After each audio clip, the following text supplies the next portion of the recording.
Selamat pagi teman-teman. Pada kesempatan pagi hari ini saya akan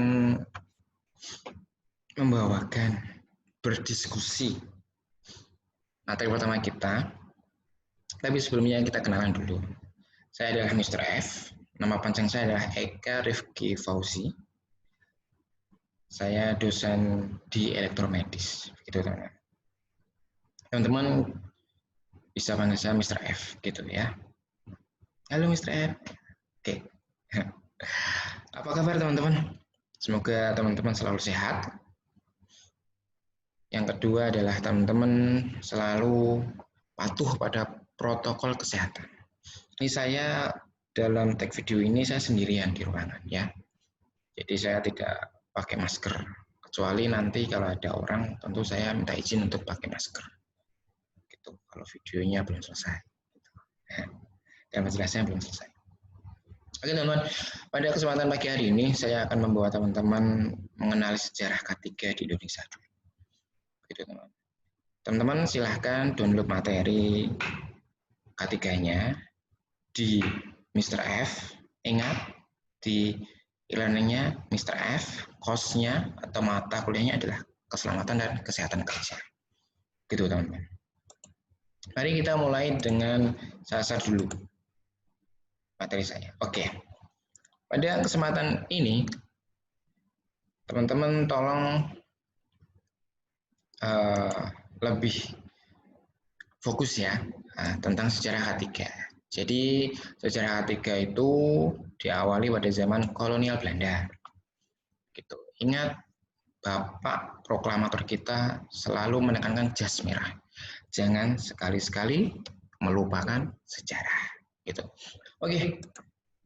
Nah, ini saya ingin tahu. What's your opinion about this picture? Please tinggalkan komentar teman-teman tentang gambar pertama ini. Ya, saya ingin melihat pendapat teman-teman terkait K3 dari gambar ini. Oke ya. Kedua adalah ini. Sejarah penerapan K3 di Indonesia. Jadi, penerapan K3 pertama kali itu diawali pada tahun 1847. Pada waktu itu pemerintah Belanda gencar-gencarnya dengan industri gula di tanah air. Gitu. Yang dimana pada saat itu industri gula sudah menggunakan mesin uap atau pesawat uap. Gitu. Nah, tepatnya pada tanggal 28 Februari tahun 1852, pemerintah kolonial Belanda mengeluarkan dekret atau peraturan yang disebut Stadsblad nomor 20 yang mengatakan bahwa keselamatan saat bekerja dengan pemakaian pesawat uap atau mesin uap dalam pengawasan lembaga Diens van het Stoomwezen. Mohon maaf nih jika pengucapan bahasa Belanda saya salah ya atau kurang tepat. Ini ada gambar kedua tentang industri gula pada saat itu. Ini ada tugas-tugasnya. Gitu. Jadi kalau teman-teman di daerahnya ada pabrik gulanya, nah itu awal mula K3 di Indonesia. Ya, gitu. Ini saya dapat gambar dari ADN Times, ya, suara milenial. Gitu. Nah, gambar ketiga. Silahkan tinggalkan komentar lagi tentang gambar ketiga ini di kolom komentar di bawah ini di YouTube ya. Gitu. Pada tahun 1905 dengan peraturan Stadsblad tadi ya, STPL itu singkatannya tadi ya. Nomor 521 pemerintah kolonial Belanda kembali mengeluarkan peraturan perundang-undangan terkait K3 yang masyhur dengan sebutan itu ya bahasa Belandanya Veiligheid Reglement. Wah, kalau pengucapan saya salah mohon maaf ya. Ini tadi tahun 1852 yang dimana itu dalam rangka perlindungan tenaga kerja pada perusahaan gula, pabrik gula yang telah mempergunakan pesawat uap, disahkanlah dekret peraturan regulasi perundang-undangan mengenai pesawat uap yang disebut ini. Tadi yang nomor 20 ya, ini sama ini. Ini sebutannya itu peraturannya ya. Reglement, Omtren, ya, dan seterusnya ya. Itu kalau teman-teman bisa bahasa Belanda, kita bisa sharing. Saya tak belajar dari teman-teman. Pada tahun 1930 keluarlah peraturan lagi nomor 406 tahun 1930 yang menjadi tonggak dasar landasan atas implementasi dari K3 pertama di Indonesia. Itu ya, ingat 1930 nomor 406. Oke, pada akhir abad ke-19 pada penggunaan tenaga listrik sudah dipergunakan pada beberapa pabrik. Nah, sebagai bentuk dari penggunaan tenaga listrik tersebut, ternyata banyak kecelakaan kerja pada pekerja. Hal inilah pemerintah kolonial Belanda pada saat itu kembali mengeluarkan peraturan regulasi terbaru terkait perundang-undangan kelistrikan. Nah, itu bahasa Belandanya ya. Panjang sekali itu. Gitu. Jadi tadi saya sudah minta teman-teman untuk berpendapat dua gambar ya. Gambar pertama dan gambar ketiga. Gitu. Lanjut. Pada awal ke-20, pesatnya kemajuan di Eropa dalam bidang teknologi ya, teman-teman. Pemerintah kolonial Belanda selanjutnya mengadakan beberapa langkah upaya perlindungan tenaga kerja dengan mengeluarkan dekret itu bahasa Belandanya, Veiligheidsreglement, ya, undang-undang keselamatan kalau bahasa Indonesianya, yang telah disahkan Statut nomor 251 tahun 1905 yang disempurnakan lagi dengan Statut nomor 406 pada tahun 1910. Perundang-undangan tersebut telah diberlakukan dalam kurun waktu lama, lebih dari 60 tahun.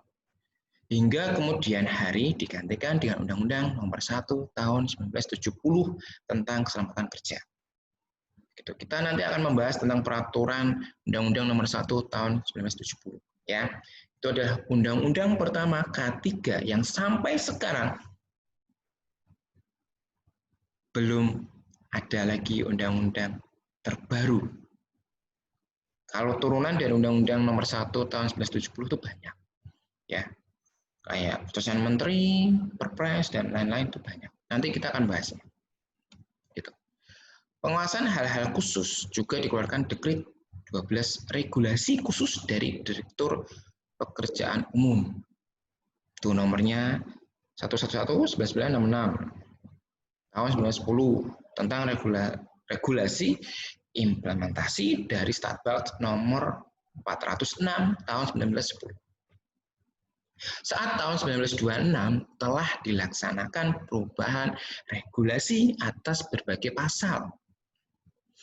Itu bahasa Belandanya dari KUHP. Tapi P-nya sini bukan pidana, tapi perdata. Ke KUHP perdata baru pada keputusan baru yang dimaksud. Perlindungan atas pekerja dimuat pada buku 3, titel 7A.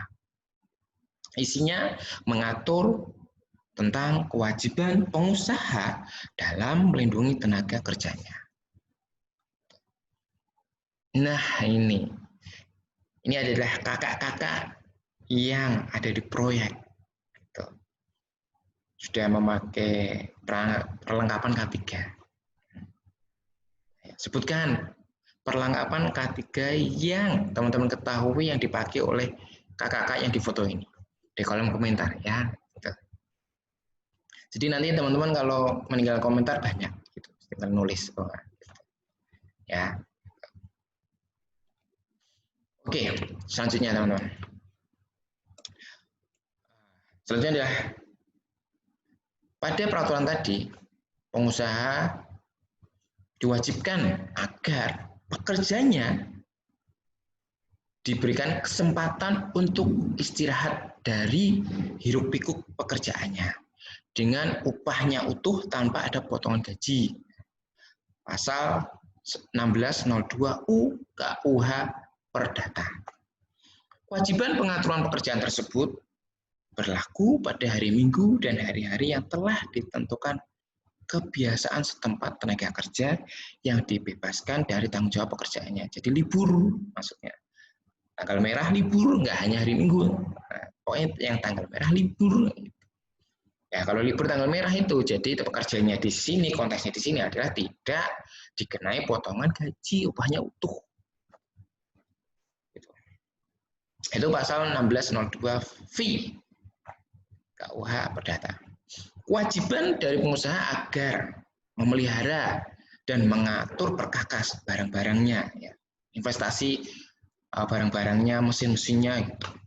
Ruangan, meminta tenaga kerja agar melaksanakan pekerjaannya untuk melaksanakan pekerjaan dengan baik sesuai SOP, teman-teman. Jadi kalau bekerja itu harus sesuai SOP-nya. Gitu.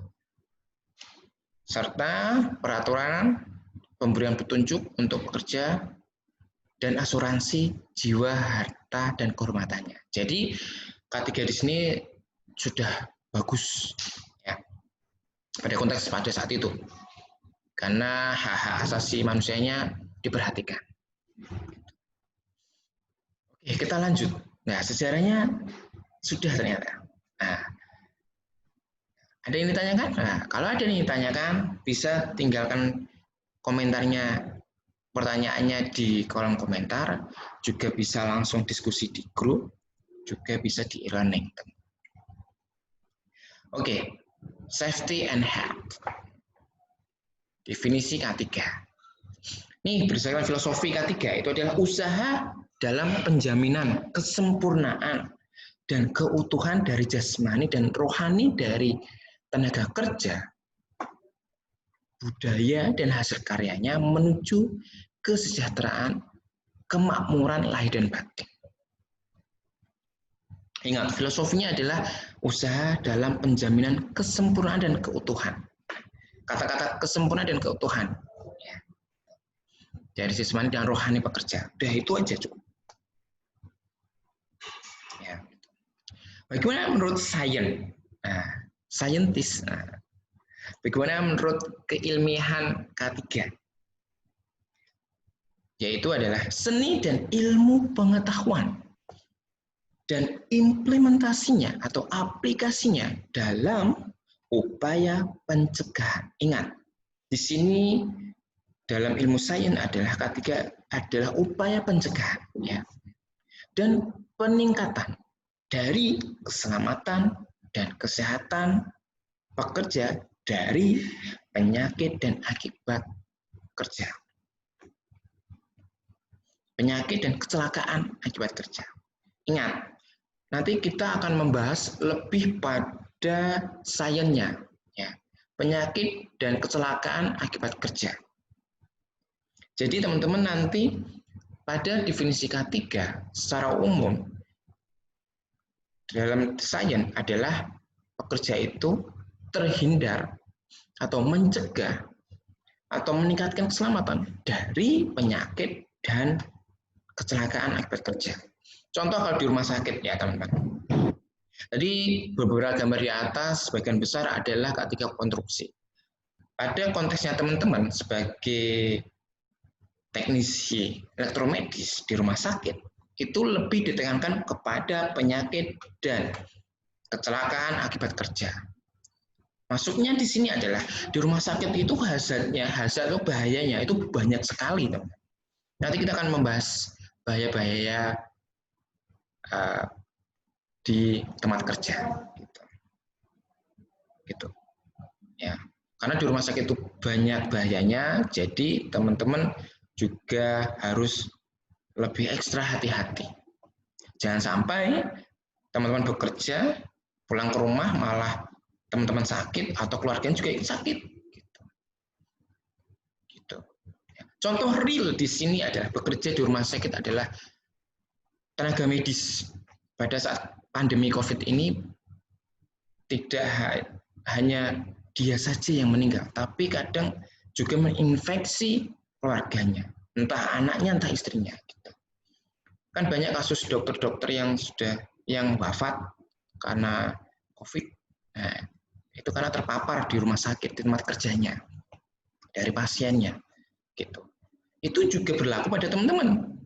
Barangkali teman-teman masuk di ruangan yang mau diperbaiki alatnya, ternyata di sana belum disterilisasi. Nah, banyak kontaminasi virus dan bakteri. Nah, teman-teman bisa terkena di situ. Makanya teman-teman yang bekerja nanti yang akan bekerja di institusi kesehatan, entah di rumah sakit, puskesmas, klinik, balai pengobatan, apapun itu, tetap waspada. Ya, gitu. Jangan berpikir, wah saya teknisi kok, berbeda dengan profesi yang lain di rumah sakit, saya tetap aman. Tidak. Ya, berpikirlah safety first, karena keselamatan yang utama, gitu ya. Lanjut, tentang keselamatan kerja. Itu adalah suatu pendekatan atas keselamatan yang terikat pada alat, prosedur kerja, mesin, bahan, dan proses bekerjanya, landasan di tempat kerja, beserta lingkungan dan cara melakukan suatu pekerjaannya. Jadi ini satu kesatuan rangkaian dari SOP yang ada di tempat kerja. Gitu. Jadi teman-teman kalau sebelum bekerja, itu teman-teman harus mempelajari peraturan-peraturan yang di institusinya teman-teman, termasuk alat-alatnya, juga prosedur kerjanya, bagaimana melihat mesinnya, bagaimana bahannya, bahan-bahannya, onderdilnya, suku cadangnya, gitu. Terus proses bekerja bagaimana, gitu. Ya. Begitu. Oke. Keselamatan kerja, KK. Nah, saya singkat KK. Bukan kartu keluarga loh ya ini ya. Mempunyai sifat penyerta, yaitu sifat teknik dan lingkungan. Gitu. Teknik ini terkait masalah pekerjaan prosesnya tadi yang di atas. Lingkungan itu terkait lingkungan bekerja, entah dengan sejawat rekan kerja atau budayanya atau gimana. Jadi luas. Lanjut ya, istilah K3 ada berbagai macam. Tolong diingat teman-teman, nanti jangan bingung. Mister itu ada OS, ada OHS, itu ada Hiperkes, ada K3 sendiri. Jadi banyak istilahnya teman-teman. Kalau teman-teman Mr. F bekerja di perusahaan, ya itu banyak. Mereka ada bekerja di OHS, ada di OS, ada Hiperkes. Gitu. Kalau Hiperkes, itu singkatan hygiene perusahaan dan kesehatan kerja. Kalau OSH, Occupational Safety and Health, dan OHS atau Occupational Health and Safety, dan K3 sendiri. Jadi kesemuanya tujuannya menghindarkan kecelakaan dan penyakit akibat kerja. Begitu teman-teman. Lanjut, KK selanjutnya, kesehatan kerja ya. Jadi kesehatan kerja yaitu adalah suatu dari kondisi fisik, mental, dan sosial dari orang yang tidak hanya bebas dari penyakit atau gangguan kesehatan, melainkan juga menunjukkan suatu kemampuan berinteraksi dengan pekerjaan dan lingkungannya. Jadi di sini kesehatan kerja luas. Gitu. Pada paradigma baru, kesehatan itu ialah upaya untuk selalu sehat dan tidak hanya merawat, mengobati, atau menyembuhkan. Gitu. Dari gangguan masalah kesehatan atau penyakit. Nah, bahasa lain dari merawat, mengobati, atau menyembuhkan itu adalah kuratif dan rehabilitatif. Gitu. Jadi nanti pada bidang K3 nanti lebih kepada preventif dan promotif, yaitu adalah pencegahan dan peningkatan keselamatan. Gitu. Pokok utama bidang kesehatan lebih diarahkan pada sistem pencegahannya, pada kemungkinan timbulnya suatu penyakit, dan pemeliharaan kesehatan secara maksimal dan optimal.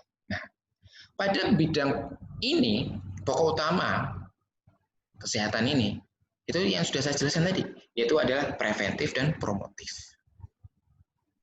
Begitu. Nah, ini adalah macam-macam dari alat pelindung diri. Nanti mungkin minggu depan kita akan belajar tentang hierarki pengendalian risiko. Nanti juga akan dibahas tentang APD. Ya. Ini adalah macam-macam yang biasanya pekerja pakai. Dimanapun dia bekerja, dimanapun tempat kerjanya, pasti ada standar alat pelindung diri yang dipakai oleh pekerja. Gitu. Kalau teman-teman yang bekerja di rumah sakit, kalau saat kondisi wabah seperti ini, tentu tidak pakai rompi safety, tapi baju hazmat itu. Wah, yang double-double itu loh. Ya kayak jas hujan itu loh. Yang itu mahal sekali loh, teman. Dari plastik itu. Gitu. Dan teman-teman yang di rumah sakit juga nggak pakai helm pengaman. Dia pakai todung yang untuk rambut yang medis asli gitu. Tentu pakai sarung tangan latex dan gitu. Jadi dalam APD ini disesuaikan dengan tempat kerjanya dan potensi bahayanya. Gitu. Nanti kita akan belajar itu di minggu depan. Ya. Nah, ada sebuah teori tentang perubahan perilaku, yaitu dari H.L. Bloom.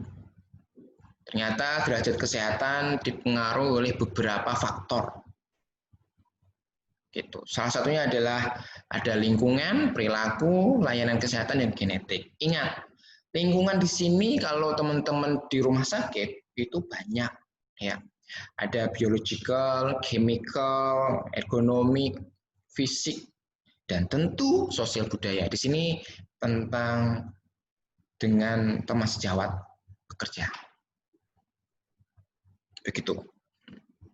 Karena sosial budaya di sini juga terkait tentang kesehatan mental juga, teman-teman. Kadang kalau ada pekerja yang tidak betah itu karena lingkungannya, lingkungannya itu temennya sama aku kok marahan, irian, wah, itu juga dipengaruhi sosial dan budaya juga. Ya, itu. Jadi lingkungan di sini kesehatan mental juga masuk. Yang sosial budaya itu. Ya. Oke, lanjut. Perilaku, tingkah laku, sikap, dan kebiasaan. Juga. Misal tingkah laku saat bekerja itu rajin. Dalam arti rajin itu pada pukul 8 sampai 4 sore biasanya ya. Kalau jam-jam bekerja itu yang 8 jam lah pokoknya ya. Itu tingkah lakunya adalah sesuai dengan SOP. Tapi ada pekerja yang pada jam kerja malah tidur, terus main game. Nah, itu adalah kebiasaan atau perilaku yang kurang baik. Ya. Pada konteks ini adalah kalau teman-teman dalam bekerja, teknisnya adalah teman-teman saat memperbaiki alat sebagai teknisi elektromedis, ternyata teman-teman tuh mengabaikan keselamatan dan kesehatan.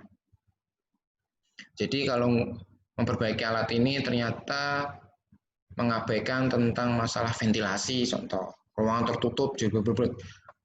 Padahal alat itu butuh sirkulasi udara yang bagus, misal gitu. Karena di ruangan kadang juga berbahaya, teman-teman. Kalau alatnya itu bisa menimbulkan percikan api atau apa. Ternyata di ruangan masih ada cairan-cairan yang mudah terbakar. Jadi berhati-hati tingkah lakunya. Jangan, bahasa kasarnya, ingat selalu keselamatan yang utama dan stop abai pada keselamatan. Selanjutnya adalah layanan kesehatan, pencegahan, promotif, pengobatan, dan rehabilitatif. Pencegahan preventif, promotif, kuratif, pengobatan, dan rehabilitatif atau rehabilitasi. Tuh. Dan genetik biasanya adalah faktor gen bawaan tiap manusia. Jadi ini keturunan biasanya. Jadi derajat kesehatan bangun itu. Tapi pada konteks teman-teman K3 di rumah sakit, itu 4 hal ini juga dipengaruhi. Gitu. Tapi yang paling pokok di sini adalah perilaku teman-teman dan lingkungannya. Ya, gitu. Nanti kita bisa berdiskusi. Kenapa Mr. F bilang lingkungan perilaku menjadi titik fokus utama dalam peningkatan derajat kesehatan pada konteks ini sebagai teknisi dokter medis. Gitu. Oke, lanjut. Ingat, nah di sini teman-teman ada istilahnya. Bekerja dengan giat, pulang dengan selamat. Nah, kesehatan kerja itu tujuannya agar para pekerja mendapatkan tingkat derajat kesehatan yang tinggi seperti mental, fisik, dan sosial. Dengan upaya pencegahan, promotif, kuratif, dan rehabilitatif pada gangguan atau penyakit yang telah diakibatkan dari faktor pekerjaan, lingkungan kerja, serta pada penyakit secara umum. Jadi seorang pekerja itu di tempat kerja kompleks, teman-teman. Dia kesehatannya bisa dipengaruhi oleh teman sejawat, bisa dipengaruhi oleh budaya bekerjanya di tempat kerja, dipengaruhi oleh peraturannya, SOP-nya, gitu. Juga dipengaruhi oleh ketersediaan dari alat-alat yang disediakan dari institusinya untuk bekerja, gitu. Ada kasus pabrik di luar Jawa ya, yang terbakar itu di mana? Di Sumatera ya. Itu sudah beberapa tahun yang lalu. Itu kan pekerjaannya kan dikurung di di di, di pabrik apa ya, petasan atau apa itu, saya lupa itu, udah dikurung. Jadi pada saat itu pekerjaannya banyak yang meninggal gitu, terbakar, kasihan ya.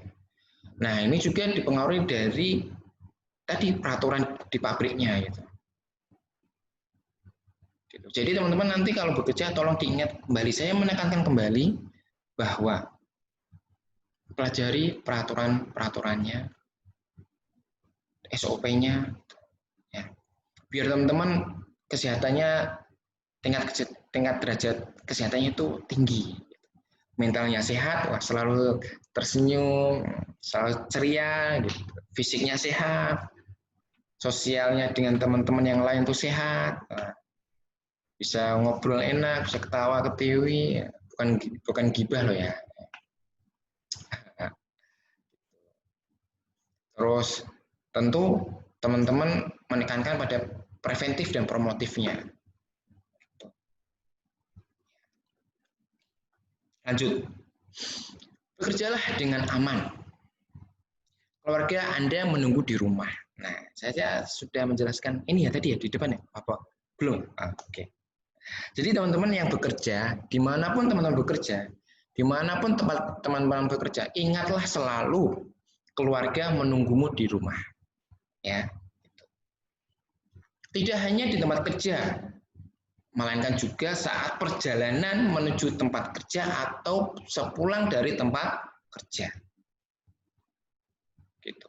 Itu teman-teman harus selalu mengutamakan keselamatan, tidak usah ngebut, tidak usah apa. Kalau teman-teman jauh naik motor, kendaraan gitu ya, atau naik kereta yang dimana berdesakan, gitu. Ingat selalu keluarga menunggumu di rumah. Nah, ini selalu himbauan pemerintah saat mudik gitu. Itu sama berlaku sama teman-teman juga di tempat kerja. Ya. Konsep kesehatan kerja di sini lah secara kekinian ya, semakin kompleks dan dinamis, tidak hanya kesehatan pada sektor industri saja, melainkan menunjuk kepada usaha kesehatan agar semua pekerja dalam melaksanakan tanggung jawab pekerjaannya. Jadi selalu sehat. Kalau pekerja sehat, dia selalu bertanggung jawab atas pekerjaan yang dibebankan. Ada yang ditanyakan dulu. Kalau ada, silakan tinggalkan pertanyaan di kolom komentar atau di grup WhatsApp langsung ya. Peraturan K3. Nah, landasan hukum K3, bentuk perlindungan yang dikeluarkan dan disahkan pemerintah terhadap pekerja yang diwajibkan pihak perusahaan atau institusi usaha.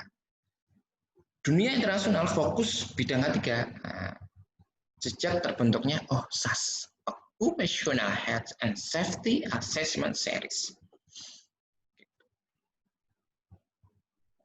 Jadi asesmen hukum ketiga ini harus dipatuhi oleh perusahaan atau institusi usaha, yang dimana dunia internasional mulai fokus pada bidang ketiga sejak terbentuknya OHSAS 18.001 gitu, dari British Standard International. Indonesia juga fokus loh pada bidang ketiga. Nah, tadi yang sejarahnya tadi Undang-Undang Nomor 1 Tahun 1970. Gitu ya. Ini ada beberapa peraturan terkait ketiga, teman-teman. Undang-undangnya. Tentu dari Undang-Undang Tetap Undang-Undang Dasar 1945 yang utama. Dari pasal 5 dan 27. Dan Undang-Undang Nomor 1 Tahun 1970 tentang keselamatan kerja. Ini belum ada undang-undang yang memperbarui hal itu. Khusus untuk keselamatan kerja. Masih Undang-Undang Nomor 1 Tahun 1970. Itu undang-undangnya ya, bisa dibaca sendiri, teman-teman. Ada tentang kesehatan tadi Nomor 23 Tahun 1992, Tahun 2003 tentang ketenagakerjaan Nomor 13. Ini peraturan pemerintah. Jadi undang-undang itu turunannya banyak. Pemerintah gitu. Ini keputusan menteri, bisa dibaca sendiri ya. Gitu.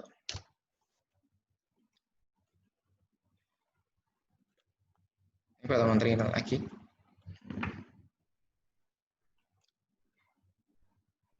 Oke, kita lanjut. Jadi ditanyakan dulu. Sebelum saya lanjutkan ini.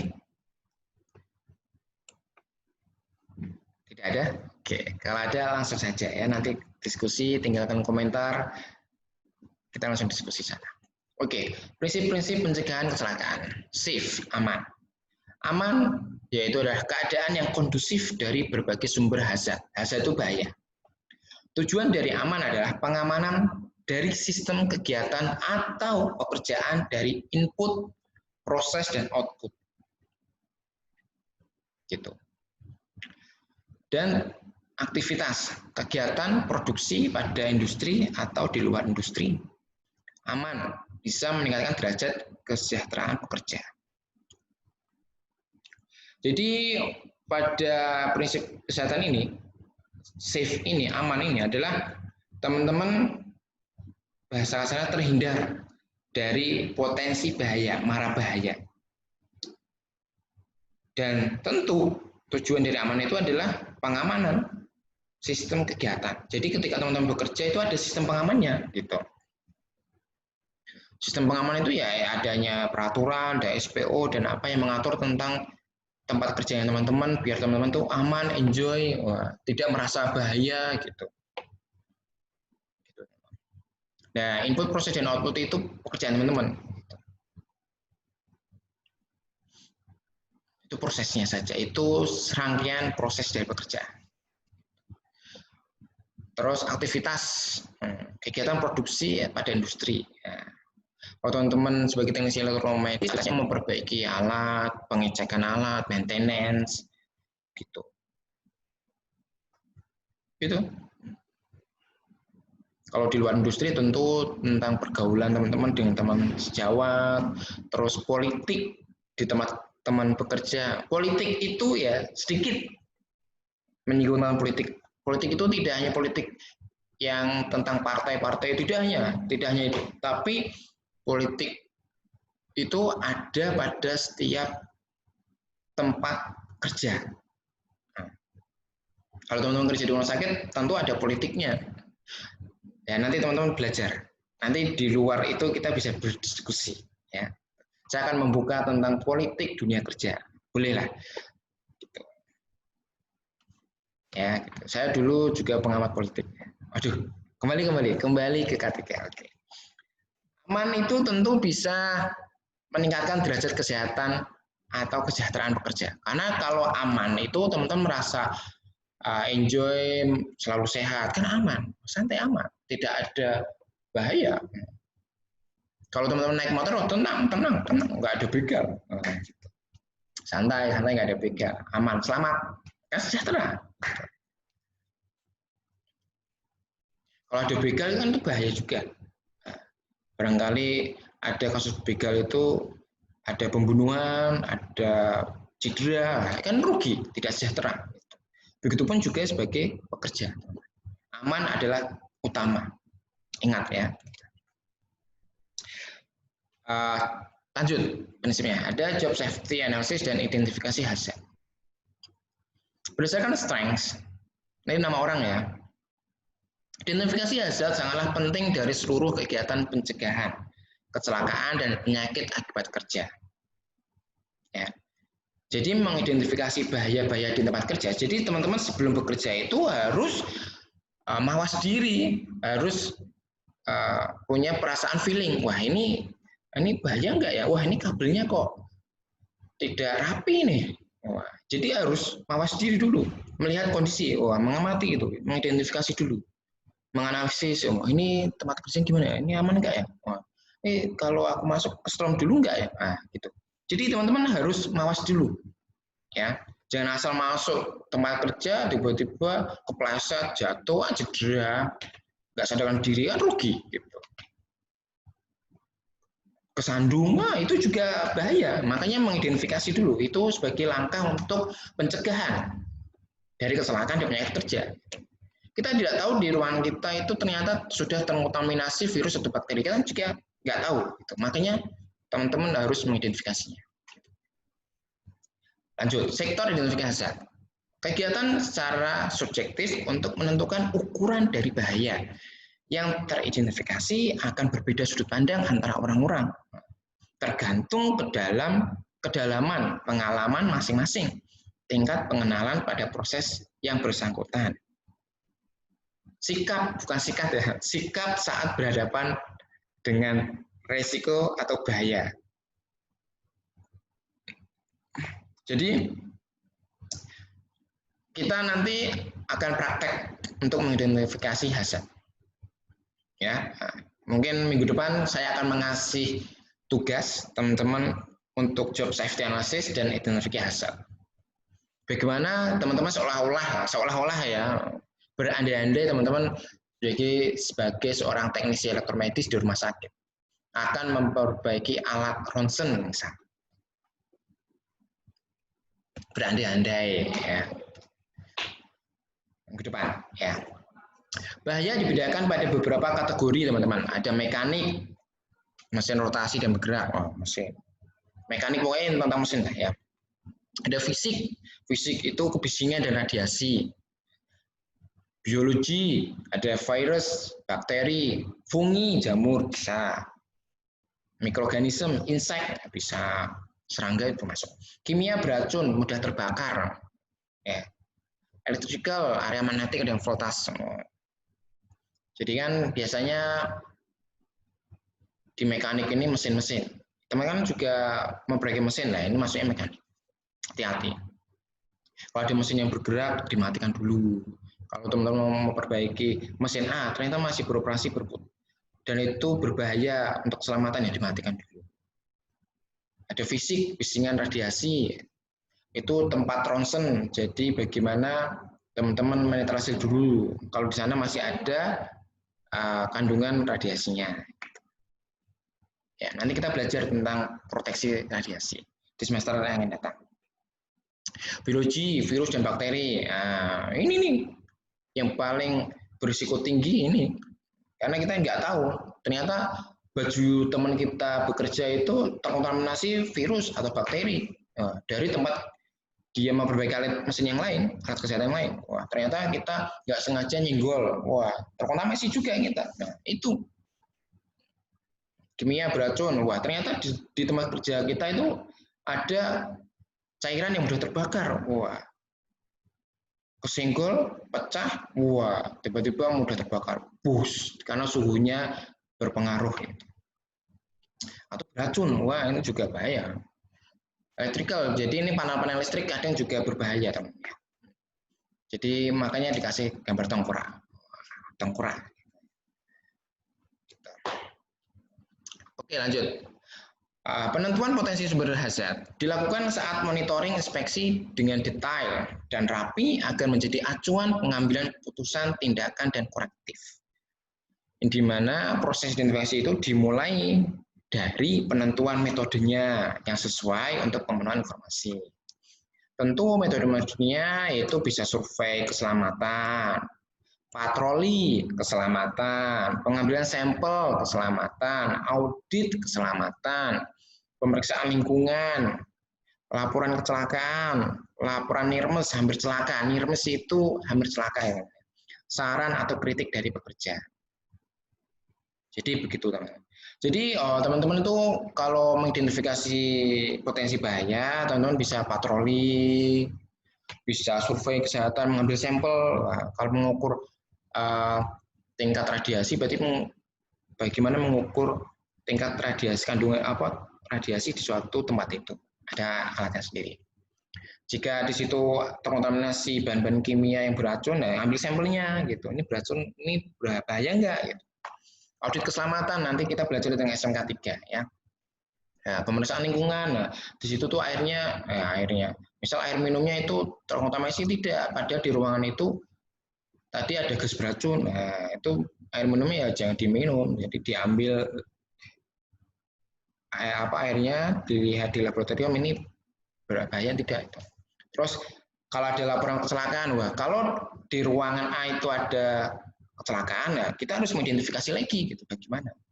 Laporan NIRMES hampir celaka, ini kesandung misal, wah hampir celaka, hampir jatuh, nah itu juga penting sekali. Saya ekspresif saya menirukan hampir jatuh. Saran atau kritik kerja, jadi pekerja itu ngasih saran dan kritik, Pak ini yuk, ini Pak ini, wah itu harus dengarkan. Dan juga ditindaklanjuti dengan survei, dengan kita datang ke tempatnya, tempat yang dikritik atau disarankan oleh pekerja itu kalau tempat kerjanya tidak aman.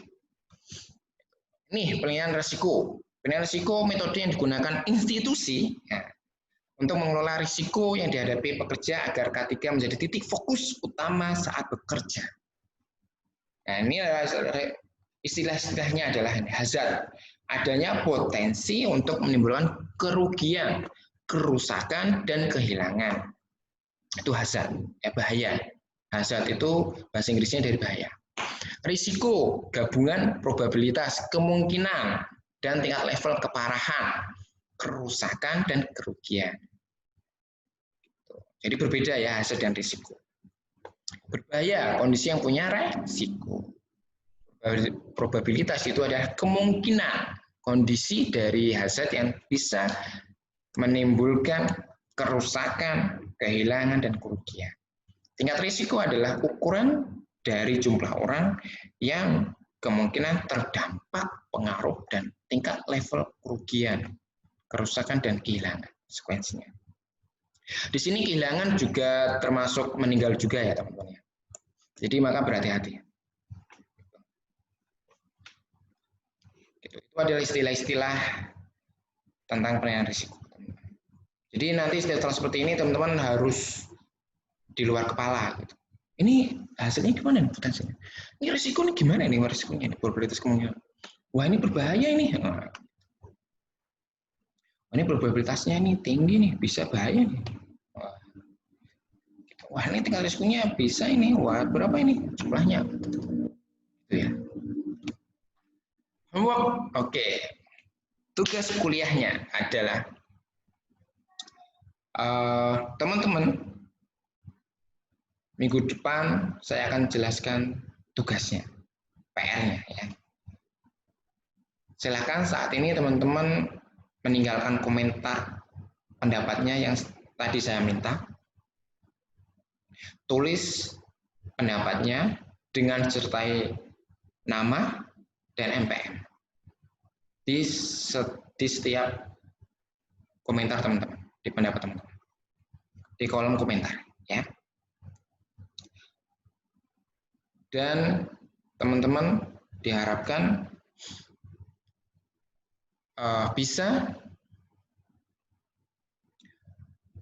mulai belajar mengidentifikasi bahaya. Karena minggu depan saya minta untuk teman-teman mengidentifikasi bahaya di tempat kerja. Gitu. Itu ya. Oke, itu dari saya. Terima kasih atas perhatiannya. Tolong ingat untuk presensi di e-learning teman-teman, ya, di submit presensi itu. Klik hadir. Itu dari saya, terima kasih. Mohon maaf jika ada salah kata atau yang menyinggung teman-teman. Dan jika ada salah kata dari saya, kalau ada yang diskusikan silahkan tinggalkan komentar atau di grup WhatsApp kita bisa diskusi di sana. Itu terima kasih dari saya. Selamat belajar. Sampai jumpa di minggu depan. Bye-bye.